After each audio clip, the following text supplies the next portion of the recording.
ప్రేమ చేస్తే నువ్వు ఎక్కడ పాడైపోతావు అని చెప్పి తను చినిగిపోయిన బట్టలు వేసుకొని నీకు మంచి మంచి బట్టలు ఇప్పిస్తాడు నాన్న.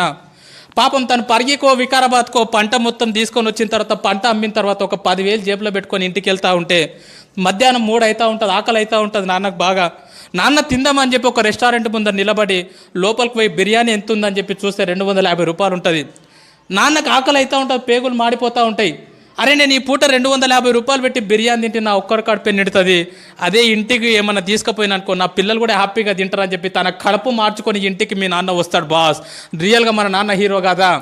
ఎన్నోసార్లు ఒక్కసారి ఇంటికి వెళ్ళిన తర్వాత నాన్న నీతో ఫ్రీగా ఉంటే అడగండి, నాన్న నీకు ఎన్ని కష్టాలు ఉన్నాయని చెప్పి పెద్ద చిట్టా చెప్తాడు బాస్. ఎన్నో అప్పులు ఉన్నాయి నాన్నకు, ఎన్నో ప్రాబ్లమ్స్ ఉన్నాయి నాన్నకు. అమ్మ మీరు ఆడపిల్లలాగా పుట్టినరు, రియల్గా మీ అమ్మ నాన్నకు సెల్యూట్, మిమ్మల్ని చదివిపిస్తున్నారు. రియల్గా సెల్యూట్ వాళ్ళకి. ఎందుకంటే ఆడపిల్ల పుట్టిందని చెప్పి చాలామంది బాధపడుతూ ఉన్నారు.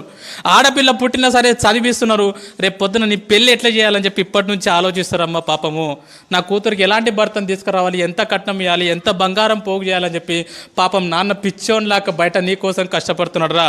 ఈరోజు హ్యాపీగా ఇక్కడ నవ్వుకుంటూ కూర్చున్నావు కదా, ఇంటికి వెళ్తే నాన్నని ముఖం మీద తిడుతున్నావు కదా, పెద్దగా అయిపోయినావు అని చెప్పి 10th క్లాస్కి వచ్చినావు అని చెప్పి. కానీ ఈ టైం మీ నాన్న గురించి ఆలోచన చేయి. ఎక్కడనో చైన్లో పని చేస్తున్నాడు పాపం, కూలి పని చేస్తున్నాడు పాపం, ఆటో నడిపిస్తున్నాడు పాపం. 365 రోజులు నీ కోసం పని చేసేటటువంటి కష్టపడేటటువంటి పిచ్చోడురా మీ నాన్న. మరి ఇంకో దేవత గురించి చెప్పున్నా, నిజంగా భగవంతుడు అనేవాడు ఉన్నాడో లేడో నాకైతే తెలియదు, కానీ 9 నెలలు మోసిన బాస అమ్మ మనని.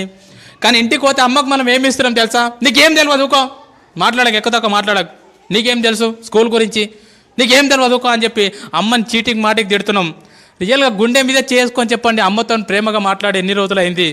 చాలామంది పిల్లల్ని చూస్తూ ఉంటా నేను, వాళ్ళ అమ్మ నాన్న చనిపోయినప్పుడు ఎవరి జీవితం నీకు జరగొద్దా నేను అనుకుంటున్నా, కానీ ఖచ్చితంగా ఏదో ఒక రోజు మన అమ్మ మన నాన్న మనల్ని వదిలేసి వెళ్ళిపోతారా.